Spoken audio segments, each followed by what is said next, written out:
খাবার ভাগ করে আনছে, হুজুরের সাথীরা খাইব, হুজুরের খাবে, অন্য অন্য হুজুরাও খাবে, অন্তরে বড় টিফিন খাই। আমি নিজে আমি আমার হযরতের কাছে গেছি লালখান বাজার থেকে আল্লামা মুফতি ইজহারুল ইসলাম চৌধুরী সাহেব বিভিন্ন ধরনের খাবার পাক করিয়া হযরতের কাছে নিয়ে আসছে।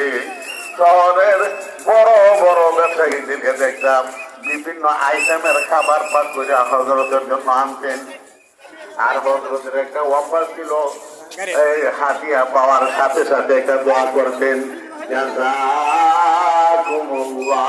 তাআলা খায়রাল জাযা আহসানাল জাযা। আরো দোয়া করতেন।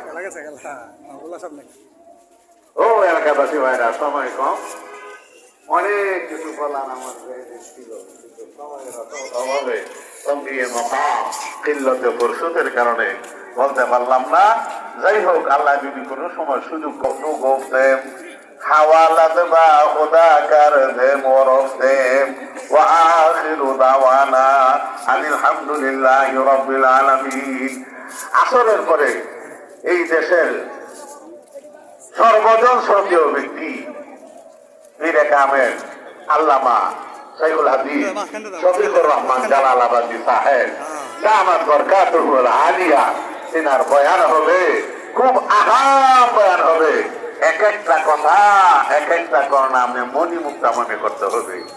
মানুষ যত বড় হয় তার কথাও তত বড় হয়, মানুষের দিল যত সুন্দর। জরুরত সেরে কাতার বন্দী হয়ে যাব, ইহতিলামের সাথে বা জামাত আমাদের সকলের নামাজ হয়, এদিকে সবাই সচেতন থাকবো, সজাগ থাকবো।